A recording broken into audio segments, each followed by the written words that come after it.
Welcome everyone to the Centre for Men and Families An Evening With. My name is Paul Ellis, and I'm the events coordinator for the centre. And I want to welcome you to our evening with David Cluff. And he's going to be sharing on the theme of from outside in to inside out. And he'll tell you more about that and introduce himself in a moment. But first, we like to begin by sharing a poem, and this is a poem that David selected. So I'm going to share that on my screen and then read it out just quickly and then hand over to David. Thanks.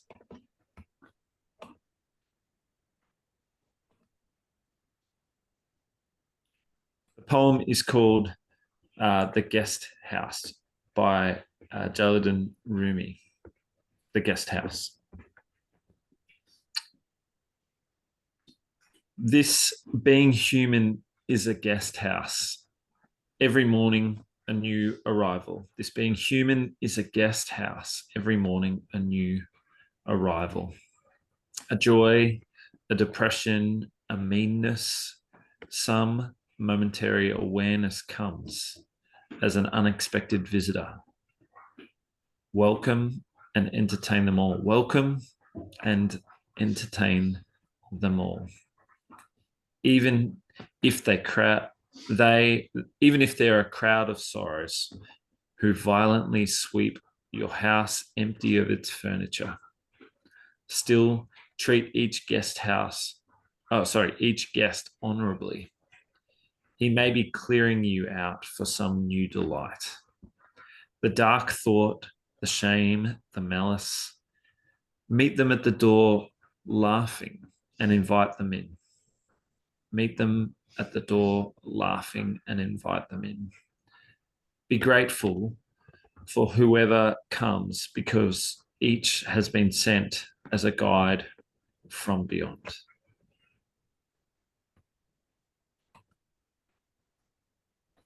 Thanks. I'll hand over to David to introduce himself. Over to you, David. Thank you for all your ears today. My name's David Cluff. As it seems, I know more of you more than I knew that I knew, so it's good to have you here, familiar faces and less familiar faces. I'm 57 years of age, been working as a counsellor psychotherapist for a number of years now. The first half of life was all about IT and solving computer problems. The second half of life is all about people and people problems. Something thematic about that, but obviously leveraging something that was brewing in me from a very early age. I have one son who has a partner and two children, with one yet to be born in probably a few weeks' time, about 10 feet away from where I'm sitting right now. It'll be a home birth. They don't live here, but they're coming to have their baby here. Been married for 32 years. No, sorry, should you get that? 34 years. Mental calculation adjustment. And happy to be talking tonight about the subject matter of insecurity. One I think I carry a gold standard for, being a 6 on the Enneagram. I think I have earned my stripes of my own travel with insecurity. But obviously tonight putting on another view or another lens, coming from a psychological phenomenon perspective, but also looking at it as an awareness or a welcome guest, a new insight, something that's there not to shame us or embarrass us, but to invite growth until the day we die. Last Monday, when I was with my two grandchildren, 7 and 5, in the space of half an hour, in their wonderful collaboration, they exposed my bald spot on my head, the mole on my chest, the podge on my stomach, and the limitations of me on a trampoline. And I think if they got me very sensitive in other times of my life, they might have been shut down pretty quickly with a fair degree of reactivity, because a lot of those things meant a lot to me at those points in time. Although I was aware of their great expose of my many physical flaws, none of that was shamed in them, other than supporting their curiosity of their puppy.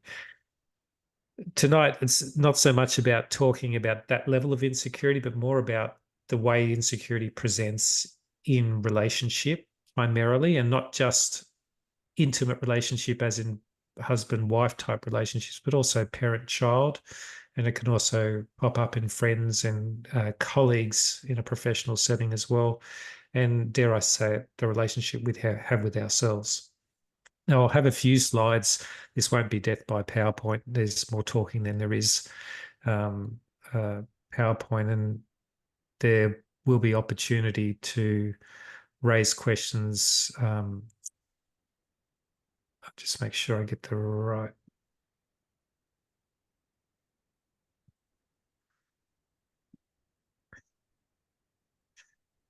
screen. So there we go. The subject matter is inside out, outside into, inside out. And there's no mistake in why it's been named that. And I'll explain why we start with outside in.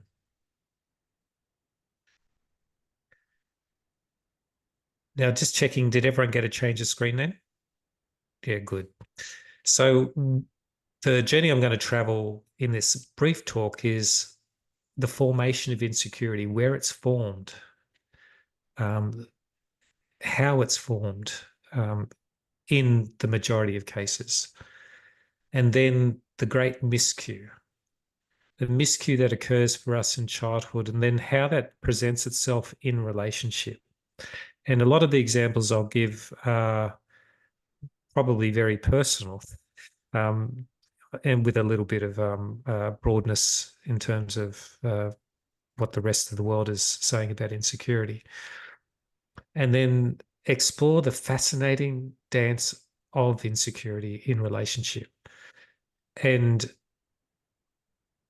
obviously, like I said before, this is not about invoking shame or embarrassment. It's really to attune into the great gift of awareness, to be able to see sometimes what other people can see in us well before we can see it in ourselves. We feel it, but we don't take ownership of it. So I'm reverting back to a famous slide I've used once before in 22. This is straight from the Circle of Security parenting program. The way this slide presents the essence of this, if I'm to encapsulate where we're going, is if the parental hands, one or both parents, are strong on both the upper part of the circle and the bottom part of the circle, reliably, and when I mean reliably, the child feels a sense of if they need that protection, that comfort, the parent will be there for them, receive them reliably. It's not always, not perfect parenting. And if they can explore and be curious and have some security supporting that exploration and curiosity reliably, then they develop what is called a secure-based attachment. And what that means is if the world around me, as they get older, if the world around me is unsafe, there's something in me that tells me that I am safe, that I'm okay. And that's the gift of secure-based attachment. However, this is utopia. This is not what most of us who have been on this journey have necessarily experienced. So the hands can either be limited or they can be gone. Tonight I'll be a bit more focused on the limited hands, which just means that the parent is insecure, providing that service of secure base and or safe haven, and what that might mean for the child and how that presents as an adult. So the top part is all about exploration, curiosity. The child wants to go out and explore. The parent supports it, encourages it, uh, and this whole idea of watching over and delighting in the child is what forms the basis of self-worth. If the child stumbles on their way or they have a tear or whatever, there's just enough help. It's not like the parent sweeping in and lifting them up and going, "Oh, I'm not going to let you hurt yourself," or it's just like doing enough, being enough, and to really enjoy that. I guess curiosity that the child's exercising, a bit like, what's that? You know, just that natural enthusiasm a parent would have to expand the desire to explore. The bottom is the safe haven. Typical example: the child falls and hurts themselves, and they want to be comforted. Or a dog's barking next door, and they want to feel protected. Uh, you know, this is the child runs into the parent. The parent has a comfort with nurture, being tactile, affection, and they don't shame the child for being scared of the dog next door, or tease them or something like that. So uh, without too much, 30% is the reliability matrix they reckon is enough to create that secure base attachment just to offset perfect parenting. If both those hands are strong on the circle, then the child has the greatest potential of a secure base attachment. In other words, I'm safe even when the Western world around me feels a bit unsafe. And then there's the wonderful miscue. Um, the anxious parent, and I gave an example of a type of anxiety that can occur for parents. One is the child stumbles while they're on the play equipment, or they're walking over some sort of garden bed or whatever, and they hurt themselves, and the child whimpers a little bit. And the parent is anxious, and they run in and pick up their child and take them away from the danger, and um, uh, don't let them soothe or recover, or something tells the child that, oh, that experience, that event, brought duress or stress or anxiety to my parent without knowing that language. Of course, they feel it energetically. Um, or it just could be the parents, just not wanting the child to ever leave their side, for fear that someone's going to get them.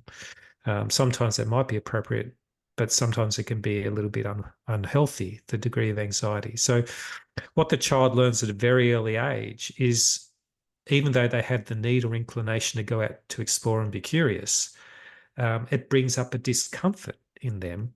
Why? Because they know it brings up discomfort in their parents. It's the resonance. They feel it. And rather than meet that need, they miscue and they return back and feign the need for comfort and protection. So their real desire is to go out and explore, but their behavior is to come back for comfort and in protection. What they're essentially doing is managing the parents' fear. Does that make sense? That's the miscue at the top of the circle. So just to bring that and expand that into the adult sphere, what does that look like? Um, Again, I'm being vulnerable here. This has been part of my journey, but it's so easy, especially for us blokes. And if I had women on the call, I'd be a little bit neutral, but because I know we don't, I won't be. Uh, we can easily resort or fall into a child adult type program with our partners, offset our conscience. And so a type of miscue would be, I want to go out and do something, but my partner's been a little bit uneasy, or a bit edgy, been saying I don't spend enough time at home. And so I ask for permission. And I don't ask it like, do I have permission to go out? I ask it in all sorts of insidious ways.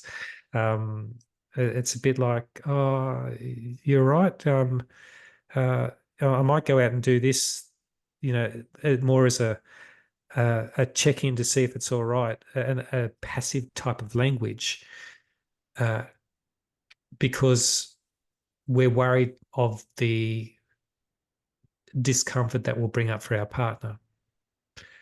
We do a lot of testing, or what I call pinging. scanning the environment. Just make sure that they're okay before I make a move. Uh, it might be something simple like going out to the man cave or the shed, or um, it might even be doing something practical like mowing the lawn, or um, dare I say, going out to be with your friends or play golf or do something like that. Just test, ping, make sure everything's okay, and then I can be okay. So this is how miscuing.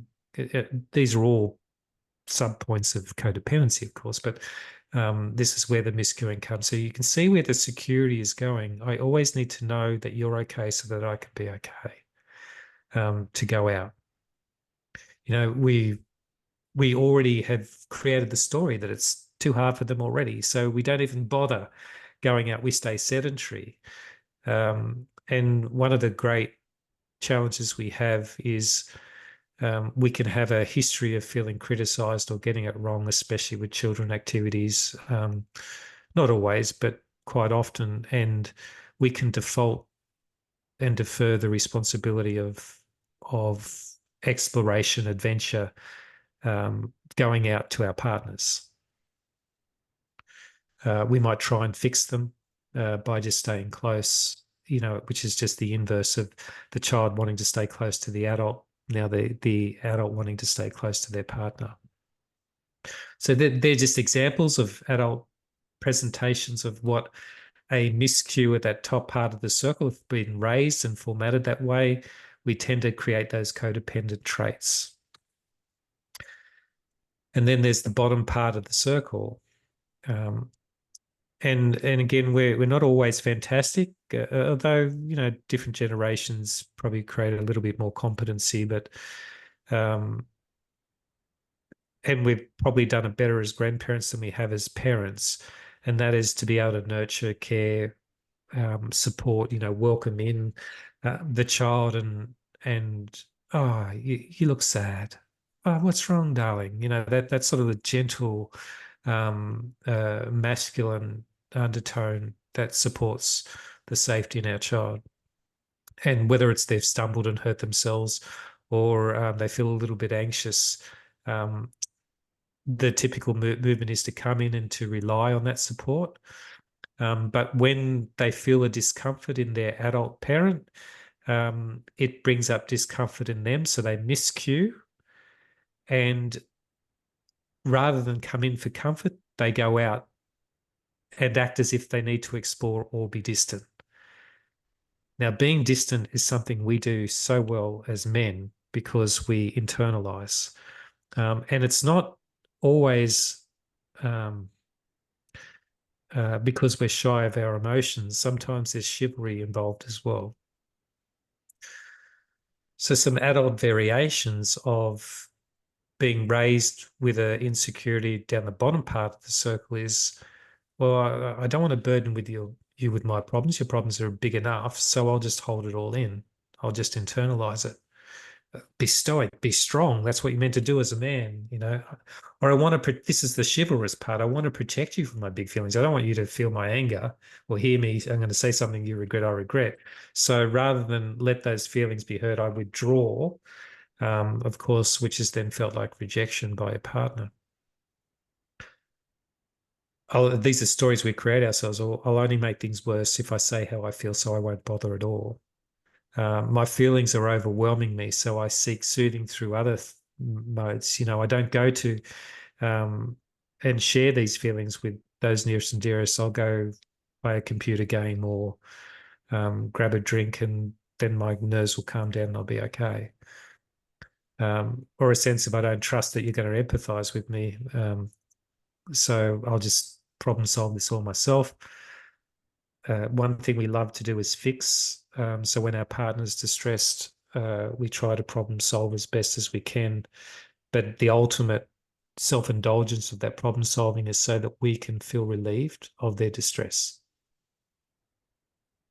It sounds like we're trying to relieve them from distress, but what we're trying to do is relieve ourselves from the experience of their distress. And then there's a typical tit for tat challenge we get in adult relationships called cross complaining, which is like I tell you something, that I'm not happy about, then you tell me something you're not happy about. Then I tell you how I'm not happy, even more unhappier than you are, and then you're more unhappy than me. So the cross complaining escalates, and neither get hurt in that situation. Um, or quite often, part of that other masculine message we get is that if we reveal ourselves or expose how we feel, we'll come across as weak, and if we come across as weak, then our fears will be rejected. So these are types of miscues and how they present. And this is sort of like the fun part. Um, Now, I sound a little bit sadomasochistic to say this is the fun part, but this is the drama that really plays out. And this is always in the context of tension in the relationship. And it can be with a child, it can be with another adult, it can be with someone in the workplace. But it's a bit like if I start in the bottom part of the triangle here, with the image of the tethered couple up the top. Something you said, did, or didn't do has made me feel uncomfortable. So we're working in archetypal type um, spaces here. Because something you said, did, or didn't do has made me feel uncomfortable, I look for you to acknowledge that and to engage in some behavior that will then bring me back to a place of feeling okay. And that's where we appeal to our next significant other as the rescuer. I need you to make me feel comfortable through acknowledgement, through action. Now, if and there are plenty of rescuers. We do it all the time as men, and women do it even better. Um, this dance, always trying to manage the system so everyone feels comfortable until it doesn't. Now, if the rescuer can't fulfill that role, then we flip them into the perp, if you like. It's your fault that I feel uncomfortable. Now, given the story I've just been through with the miscues and the circle of security, um, you can see the origins of where these insecurities have formed, and now they're just projected to current state relationship. It's your fault I feel uncomfortable. And that's why the scapegoat stands in the middle of this drama triangle. Um, we don't know how to own what it is we're feeling because it's uncomfortable. We're pain avoidant creatures. We done a lot of work with paramedics. You go to a scene where there's people in physical pain, they want to be pain managed because we don't like to feel pain. Emotional pain doesn't have a physical representation for the majority of time. So the way we seek to be anesthetized is through the rescue of the others in our lives. And this is insecure based. Why? Because you're not okay, I'm not okay. We've lost the format of I know that I'm okay even when you're not, which is that utopia of that circle of security. So if the rescuer doesn't fulfill the real role of rescuer, we flip them into the perpetrator, and it's your fault I feel this way. Now, of course, it's not their fault because the discomfort comes from formation in early years of life. And we bind ourselves now to this drama, and the drama is irreconcilable. It can't be fixed until we can see it.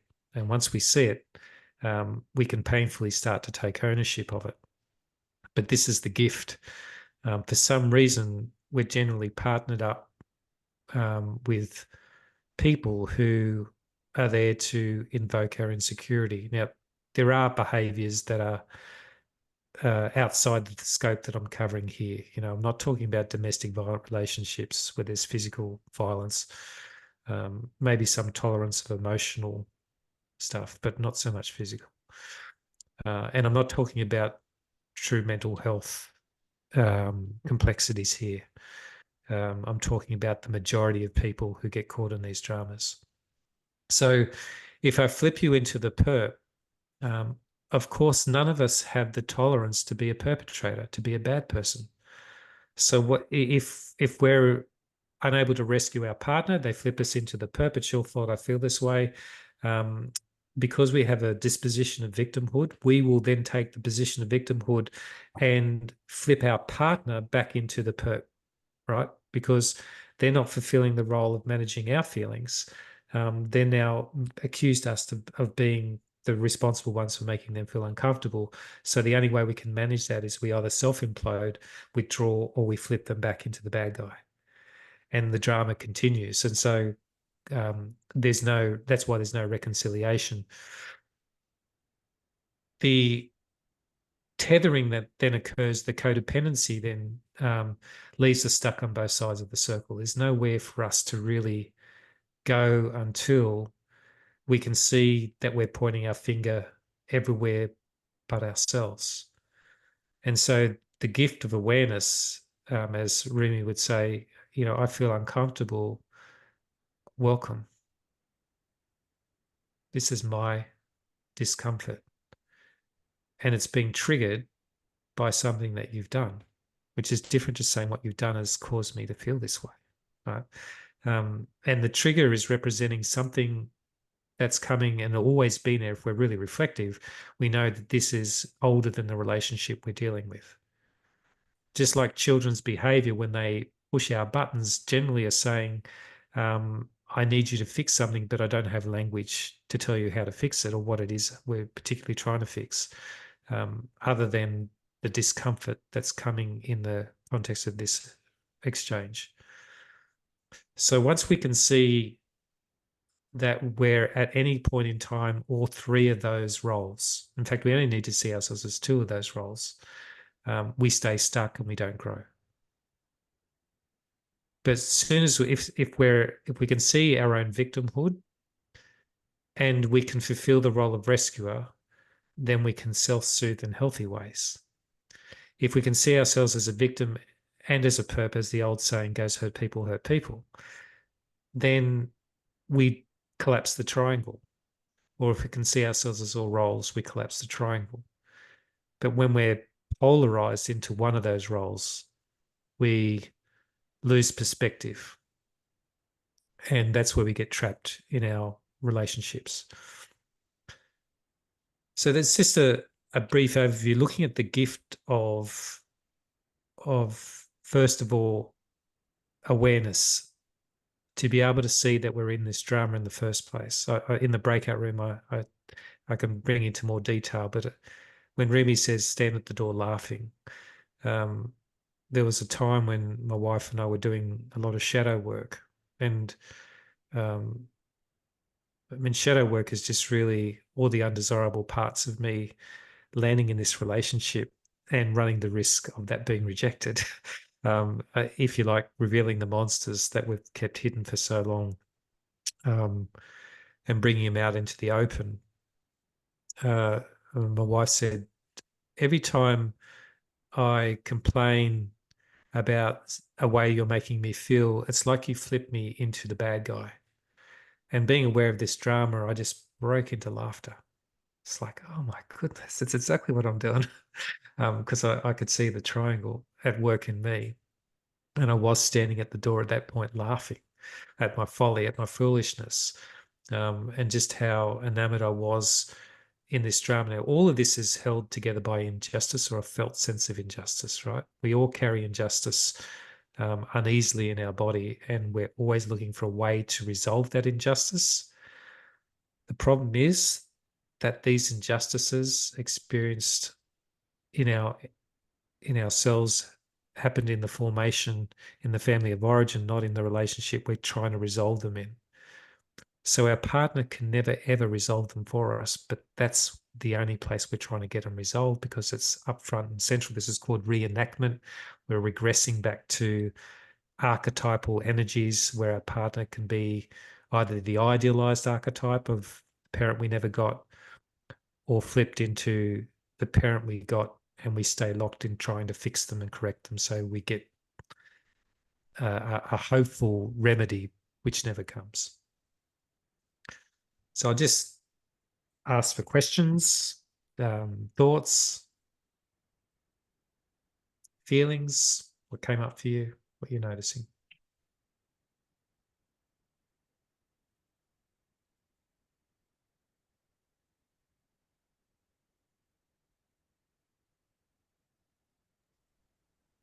Yeah, hey David, Tim. I find I've heard this called the drama triangle before, and I find it really helpful, particularly to think of it in terms of insecurity and the scapegoating thing. That all of the fingers looking for a way out. Um, Mm, yeah, thank you for sharing that. mm, yeah.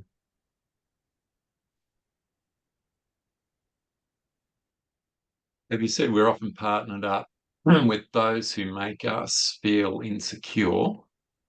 What's the mechanism around that?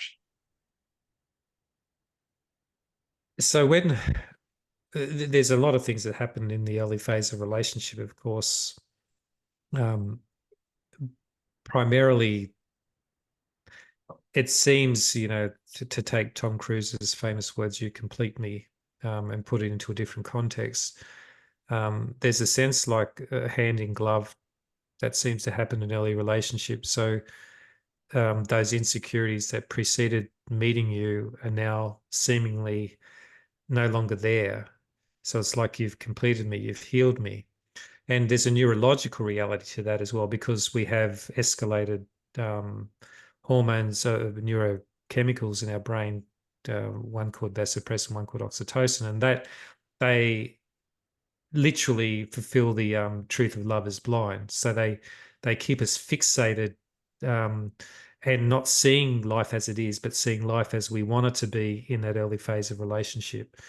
And so once all those neurochemicals come back to default, which is now in reality-based relationship, the insecurities that were there prior to the relationship now surface back in relationship. And and so now we're trying to recover or trying to fix or repair or whatever. Some relationships won't last that um, because now I can see fault. Now I can see um, my own fears and insecurities. And if you've healed them somehow, then surely you've broken them somehow. So that's why we stay fixated on our partner as the one who needs to fix it.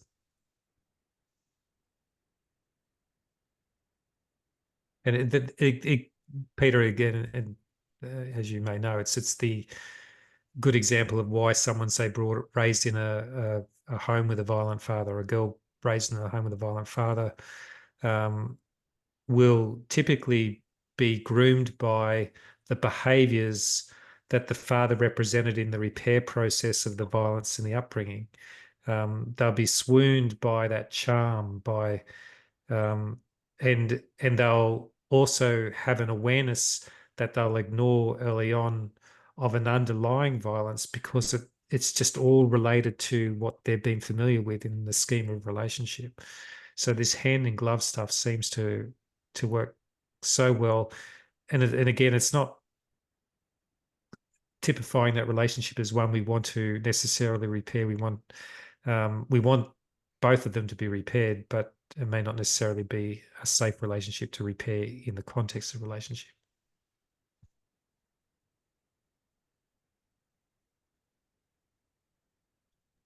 So, Dave, does that mean then if I do the shadow work, it actually puts pressure on my relationship because my wife's side then hasn't had the work? Like it almost seems to me that as one partner grows, it creates new dramas. It can, depending on how growth takes place. The One of the risks, of course, is the codependency, noting that all couples are equally codependent in a codependent relationship, even though it looks different. And both will complain and argue about that to some degree. But the movement of someone to change will bring more insecurity to the surface because all of the behaviors that I've needed that's relied on you being a certain way, even if that certain way has been unhelpful, are now surfacing because you're not behaving like that. So now all I've got is the insecurity that needed you to be a certain way, and you're not that anymore, and now I'm unsettled. And so that's why, as an example, children who are raised in a DV home, if the DV perpetrator is healing, the children don't have a schema where they can trust that healing. So more often than not, they'll poke the bear. They'll amplify the behavior, escalate, not necessarily because they want it to return, but because it's the only place they know how to be alive, survive. And so the greatest fear for a child in a DV relationship is waiting for the violence, not the violence itself. So they take control by provoking the violence. So it's whenever there's change, there's an adjustment period, and our partners or children or those nearest and dearest will have to face and confront insecurity. And that's where the risk is for us in the transformation journey, to be able to hold our own. Because if we don't, we can start to accommodate them again on that circle and manage their feelings and compromise those boundaries that we're establishing for ourselves.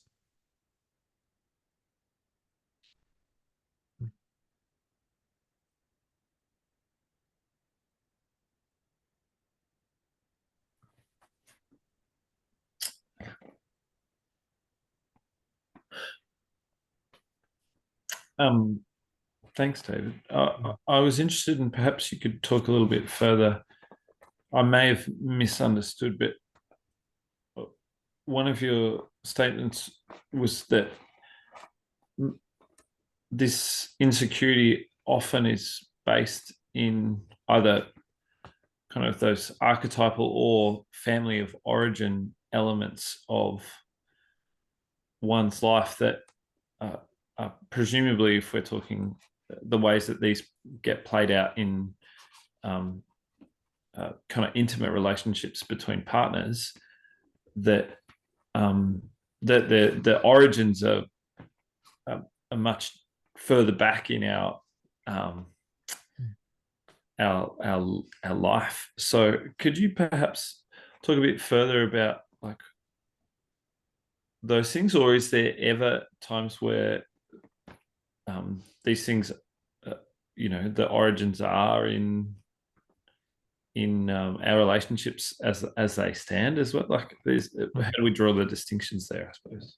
The latter first, yes, there are circumstances that I'm aware of where a person raised with a secure base attachment can partner with a very insecure style of person, and that can start to wreak havoc in their relationship and build insecurity in the secure base attached person. So, but they're few and far between. The research shows, in the circle of security stuff that I was talking about, Kent Hoffman, Powell, specialize in this, and I guess I could cite Ainsworth and Bowlby and others who would ratify this, that it really is in the first 7 years that the formation of this has taken place. So for the majority of people, and we're really talking on the outer edge of the standard deviation curve for those who don't fit in that category.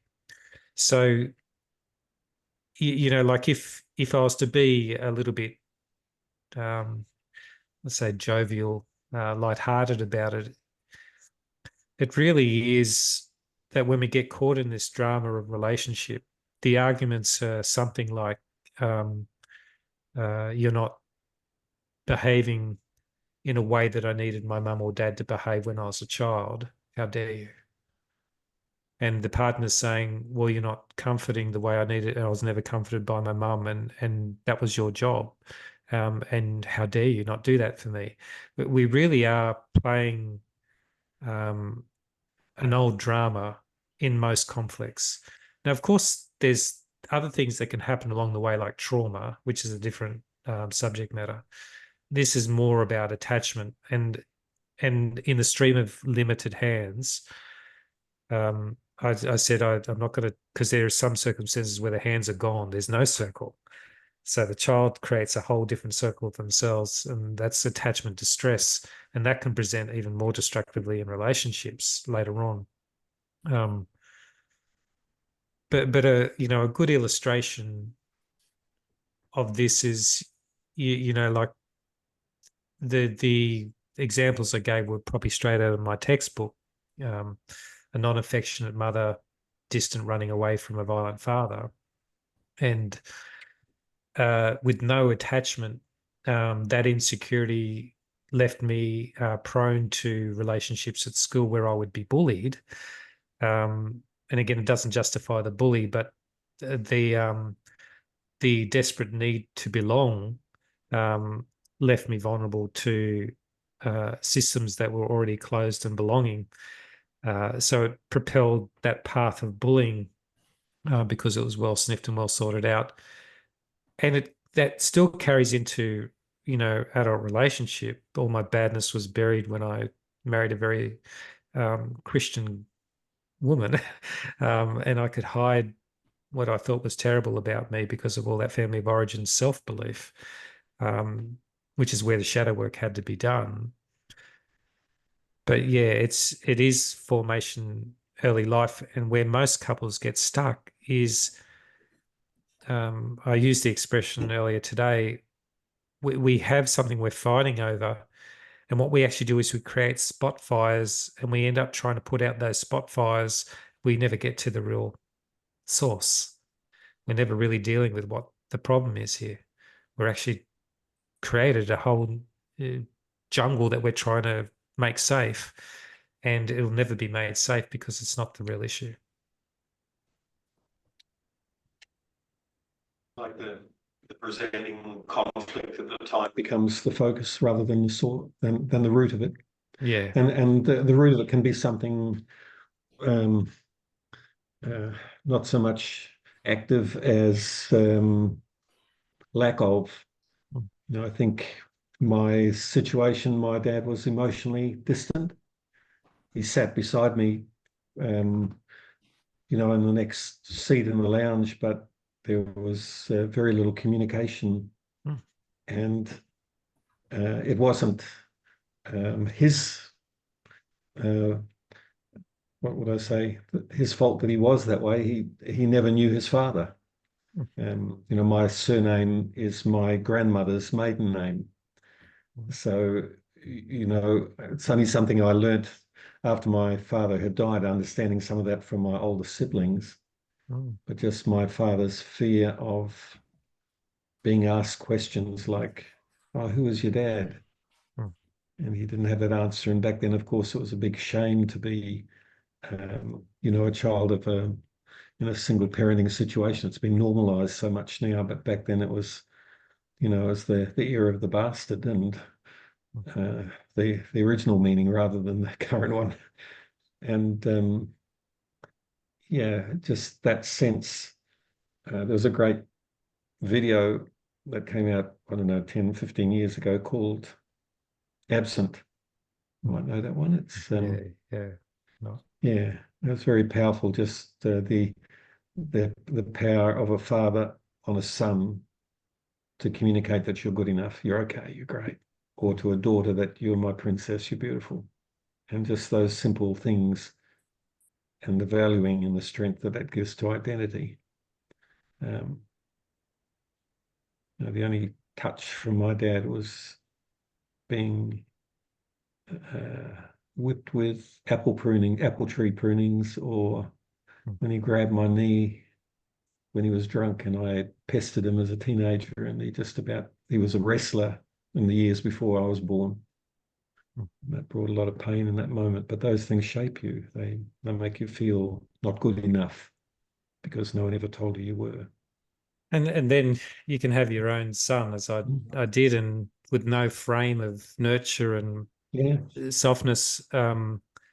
We strive to be everything our own fathers weren't, and the effort of parenting is an effort, because you have to overcome all this resistance, to get down on and play on the ground with your child all of a sudden this resistance is in you. Why? Because circle of security call it shark music, but you've got this old tape playing that says uncomfortable, and so for a lot of men doing their best to play with their son on the ground and be intimately involved in their life, when that discomfort comes in them, it'll be like, oh, give me just a plausible and safe way to get out of this so I can self-soothe elsewhere. And of course, then the child feels that as abandonment. So it repeats the cycle, which is why we have to be so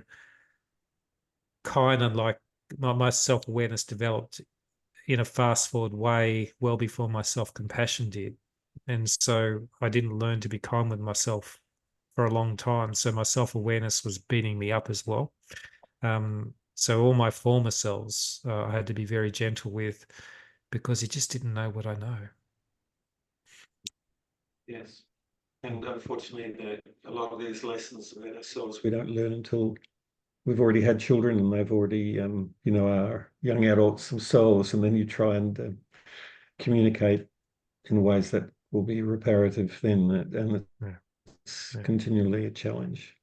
Honesty, vulnerability, but it's still quite a challenge because they've got the same things written inside them. And the essence of all the parenting programs, really, if you were to bring it down to a golden rule, and it's the hardest one, is to own your own stuff. And that, because the greatest trouble for children is they feel responsible for the parents' feelings.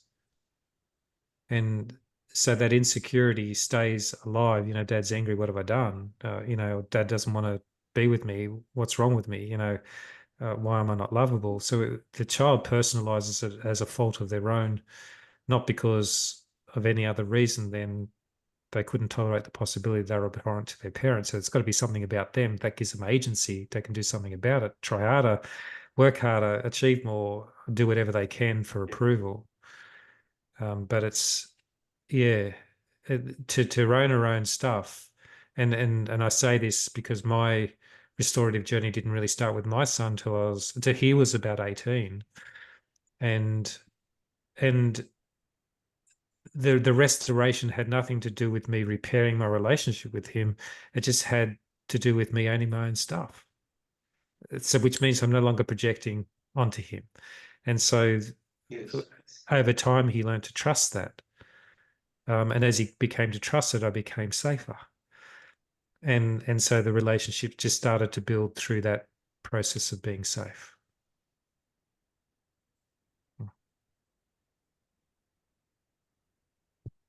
So the question just came to mind, is the outside in to inside out journey inevitable, or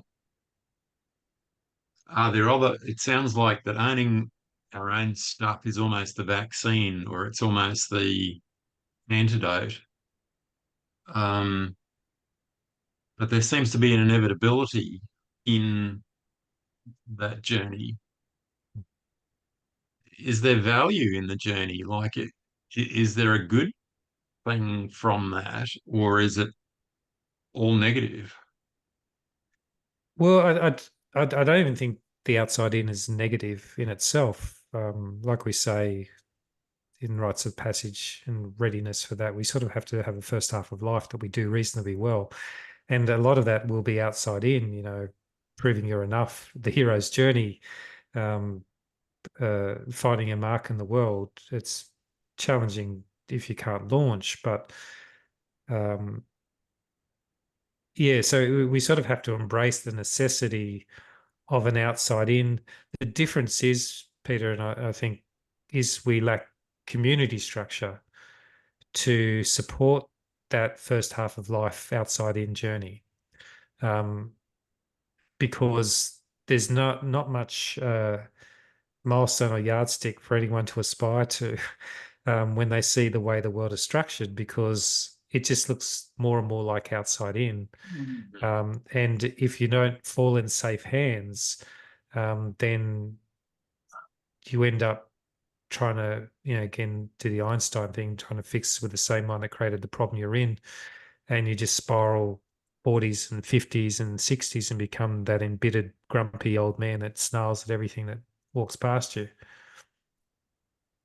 So yeah, I think there's a necessity for it, and there's it could be done more elegantly, but I think when we look at the ideal of community, as I say, it takes the community to raise a child, or try to raise a child. The missing part here is the structures that allow the children, the teenagers, the 20s, the 30s and 40s to see something wiser to aspire to. And that leaves people despairing of believing this is as good as it gets. So they just spin their wheels harder.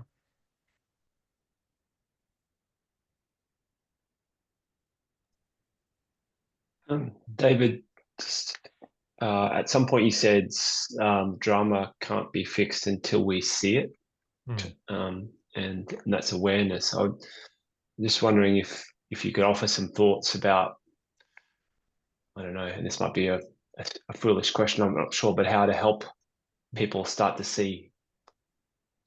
Obviously, we're all on a journey to do that ourselves, but yeah. And that's we're in a professional setting, of course. We really don't have permission to let anyone see it, other than to not be it ourselves. And that's the hard part of being patient with those in and around us. Like if I see a drama happening with my son and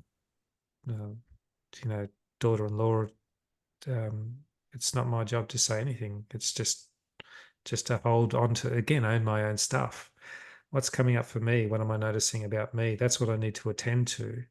And again, in that example, and being a bit unfair to them, but like every couple, there's strains and struggles. But in that example, it's just the more I can own my own stuff, the safer I become.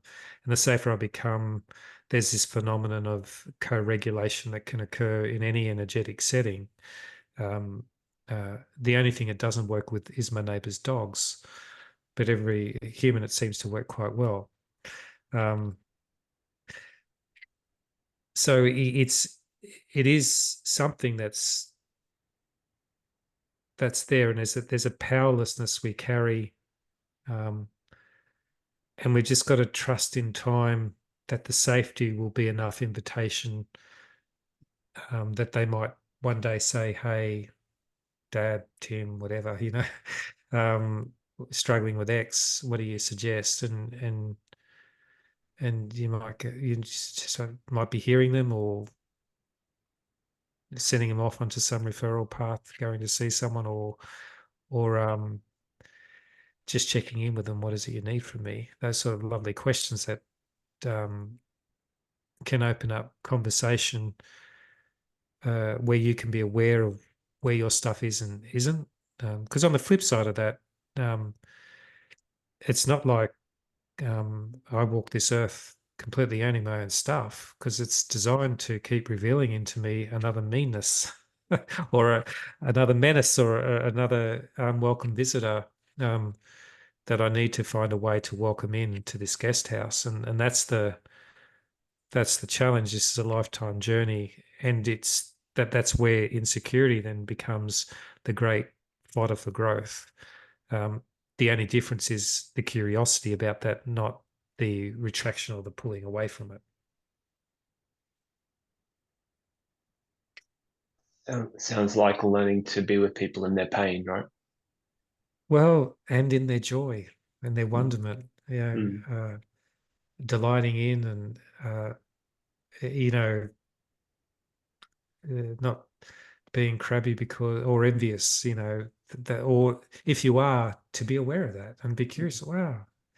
Yeah, I just noticed I spoke to Jack, and Jack's loaded, and he's retired, and he's 10 years younger than me, and he seems to be happy. And it's like, oh, what, it's like, oh, there's an invitation, as opposed to, I'm just so happy for you, Jack. How wonderful, then don't be surprised in the midst of delighting in their delight that they open up around their pain. That can happen too.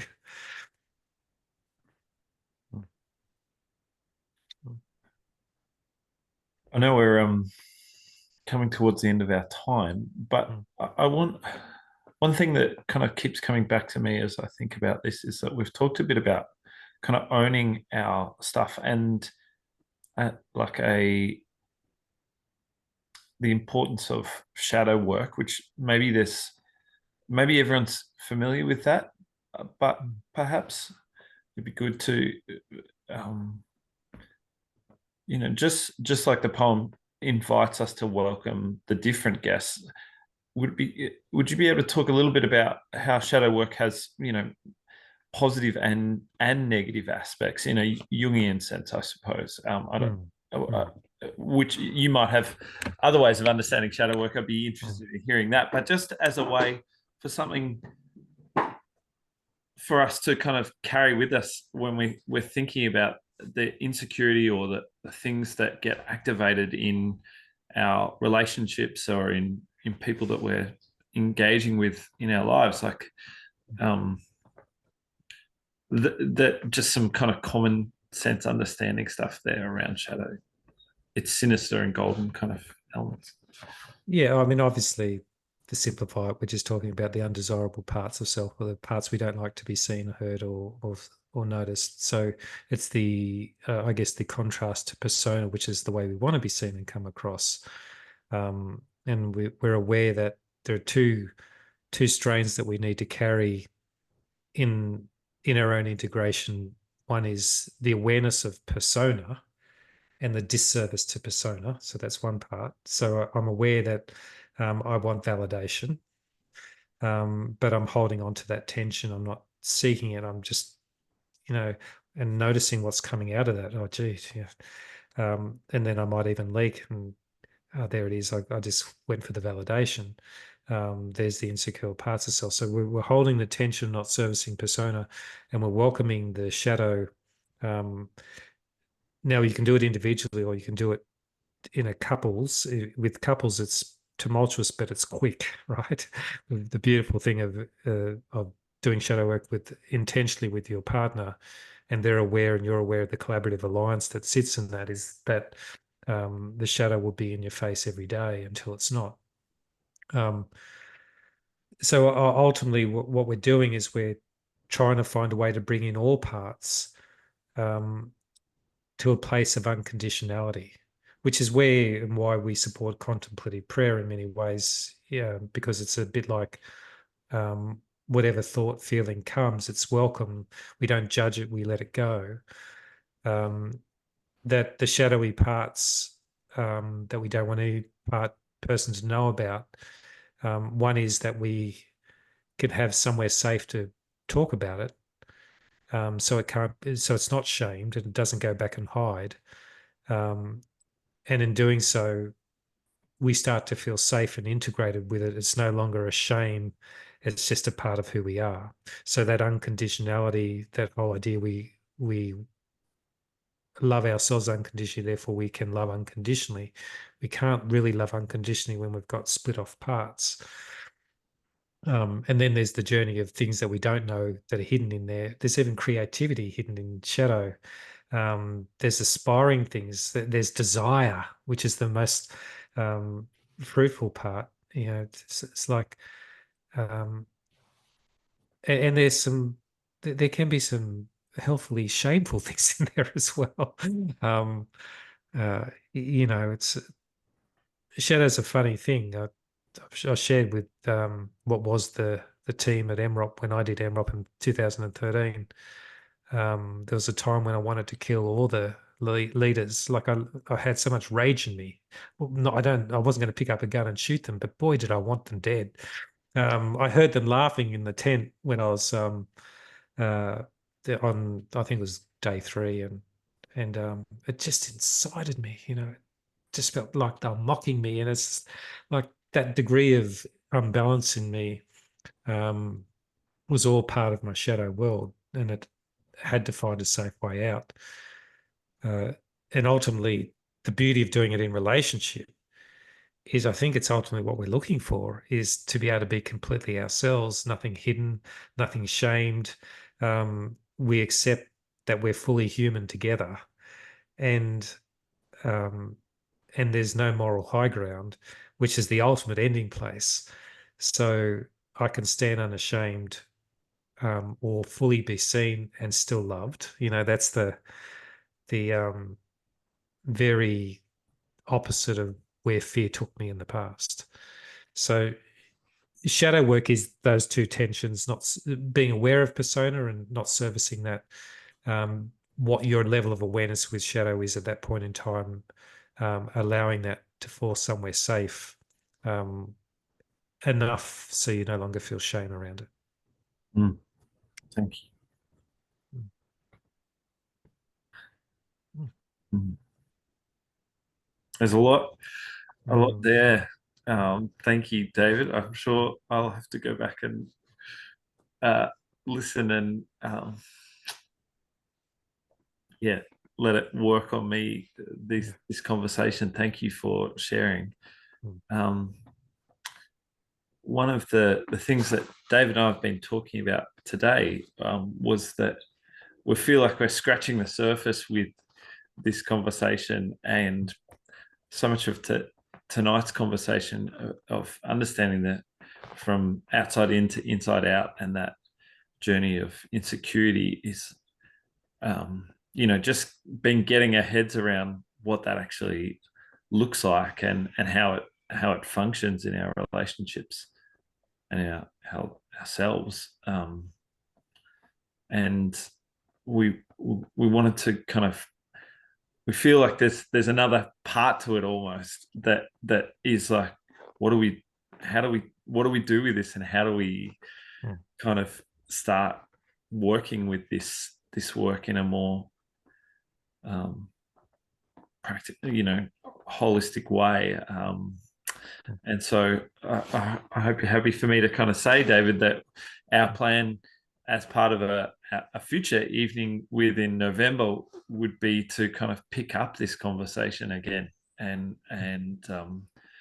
do a quick refresher, but also then offer some kind of further steps forward. And maybe we've had some hints and guesses at a couple of things tonight, but there's some opportunity to keep this conversation going. So hopefully that interests you and piques your curiosity for another conversation in November. Does that get people's juices flowing? It does mine. So yeah, brilliant. I want to say a huge thank you, David. Is there any final comments or input from anyone in our conversation tonight? Oh, look, I just thank you for your time and attention, and I think where I want to explore in November, it's difficult online, because I know when I did this at Brookfield in 22 or something similar, it was easy to engage in a couple of activities, but I'd like to think about how I could possibly bring in a workshop format, the practical ways of starting to engage and work through shadow, no matter what phase we are in the integration and awareness of that. Because the thing about shadow is it's forever revealing itself to us, to our guest house. Chris, you had something you wanted to add, maybe? I don't know. I was just going to say a big thank you, David. I appreciate what you've shared with us tonight. Thank you. It kind of builds on some things that I've heard in similar or related models, and just clarifies the more times that you see things from slightly different perspectives. It's like looking into a room of strange things, but looking through different windows and with different times of day and different light. And it's been very helpful. Thank you, and look forward to November, if that's going to continue on the pathway. And all the best with creating ways of being able to do it in the limitations of being online. Yes, thank you. Yeah, thanks, Chris, and thanks, David. Well, I'm going to, if it's okay, I'll pause the recording and we'll draw it to a close, the evening's formalities. But if people want to stick around for a chat afterwards, do that. And David will also send out. I assume you're happy to share that slideshow with us or part of it. Maybe you decide how much you want to share in there. That's how these things work. Sure. And I'll be sharing this recording for people to listen to and come back to, and it's all on there as well, so people can just watch the recording as well. So wonderful. I'll pause the recording. Thanks everyone for your time this evening. Thank you.